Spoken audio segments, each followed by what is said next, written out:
शादी के पहले से ही विभा को कपड़े धोने का बड़ा शौक था। कभी नल के नीचे तो कभी तालाब के पास। अरे मेरी नीली वाली लुंगी नहीं दिख रही है। विभा की अम्मा, कहाँ रखी है लुंगी? अरे वो तो विभा ने परसों ही धोकर रखी थी आपकी अलमारी में, देखो वहीं होगी। वो ना मैंने आज धो दी, मुझे लगा कि गंदी हो गई होगी। अरे कैसे गंदी हो गई थी? उसे तो मैंने पहना भी नहीं। हे भगवान, इस लड़की के कपड़े धोने की आदत से परेशान हो गया हूँ मैं। जितना तो घर में राशन नहीं आता, उससे कहीं ज्यादा डिटर्जेंट पाउडर का खर्चा है। इसकी शादी करवा दो, शादी जाए अपने घर में ही करे काम, फिर चाहे घर के कपड़े धोने हो या पूरे गांव के। हाँ ठीक बोल रही हूँ, देखता हूँ मैं कोई लड़का। वो दिन भी आ जाता है जब विभा को देखने लड़के वाले आ जाते हैं। लड़की मुझे अच्छी लगी। होने वाली सास कहती है, बेटी अगर कुछ पूछना है तो पूछ लो। वैसे तो हमारी लड़की बहुत ही शर्मीली है, जो बोल दो वो मान लेती है, इसे क्या पूछना होगा। अरे कैसी बात कर रही हो माँ, मुझे इन लोगों के घर रहना है, सवाल तो कई है। हाँ हाँ बेटा, पूछ लो ना, क्या पूछना है। आप लोगों के घर कपड़े कौन धोता है? सास का मुंह बन जाता है। देखो, अगर तुम ये कहना चाहती हो कि तुम्हें कपड़े धोने नहीं आते तो सुन लो, कपड़े मैं ही धोती हूँ, लेकिन तुम्हारे आ जाने के बाद मैं रुमाल तक नहीं धोऊंगी। अरे चुप रहना भाग्यवान, बहू बेचारी घर आई नहीं, उसे डराना शुरू कर दिया। वो क्या है ना बिटिया, अभी तक तो ये कल्लू की माँ ही धोती थी, लेकिन अब तुम्हारे पापा तो दहेज में वॉशिंग मशीन देंगे ही। तभी विभा की माँ बोल पड़ती है, सवाल भी पूछा तो क्या। वैसे भाई साहब, मशीन की तो फिर भी कपड़े धोने की कैपेसिटी होती है। मतलब जो बिटिया दे रहे हैं ना विभा, इसे कपड़े धोने का बहुत शौक है। ये आप लोगों के क्या, आस पड़ोस गांव मोहल्ले सबके कपड़े धो दे और उफ तक ना करे। बाहर देखा नहीं आपने कितने कपड़े सूख रहे हैं? सब हमारी बिटिया ने ही तो धोए हैं। बस भी करो ना माँ, शर्म आ रही इतनी तारीफ सुनकर।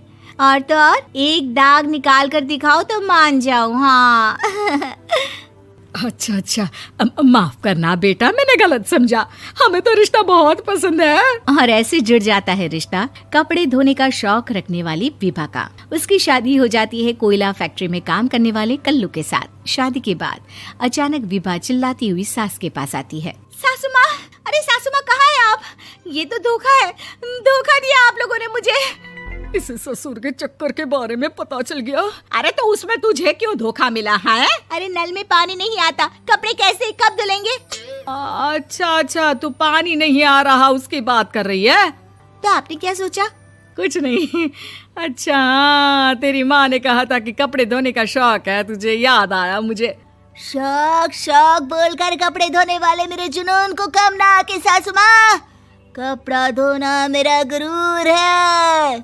तभी पति भी वहाँ आ जाता है। अभी अभी मैंने इसे सनी देओल की फिल्म दिखाई है, उसी के डायलॉग मार रही है माँ। अच्छा सुन, साफ साफ बता रही हूँ, पानी सुबह 4 से 6 और शाम को 10 से 12 आता है, समझी? विभा टाइमिंग सुनकर हैरान हो जाती है। ये क्या भूतों का मोहल्ला है? सुबह 4 बजे उठकर कौन कपड़े धोता है? 4 बजे टंकी में पानी जाता है, फिर सारा दिन धोना ना, किसने मना किया? अरे कैसी बात कर रही हैं? 200 लीटर की टंकी में कितने कपड़े धो लूंगी मैं, सुबह ही उठ जाऊंगी मैं। अब क्या था, विभा सुबह 4 से लेकर रात के 12 बजे तक कपड़े ही धोती रहती। एक रोज सास पड़ोस से निकलकर कहीं जा रही होती है कि साथ वाली कहती है, हाँ कल्लू की माँ, जरा ये बताओ कि 2 साड़ी है, 2 ब्लाउज और एक पेटीकोट और एक नाड़े वाला लंबा कच्छा। हाँ तो? अरे तो क्या, कितना लोगी धुलाई ये बताओ। धोबन दिख रहे हैं हम क्या? हमारे पति सरकारी नौकरी से अभी अभी रिटायर हुए हैं और बेटा सुपरवाइजर है कोयला फैक्ट्री में। धोबन समझ रखा है हमें? हाय रे कल्लू की अम्मा, माफ कर दो, वो तो मोहल्ले में यही सब बता रहे थे कि तुमने बहू को कपड़ा धुलवाने के काम में लगा दिया है। सास को पड़ोसन की बात सुनकर गुस्सा आ जाता है। वो घर पहुंचती है जहां घर के बाहर ही इतने सारे कपड़े सूख रहे होते हैं जितने कि किसी धोबन के घर पर। अरे ओ कल्लू की दुल्हन, बाहर निकल।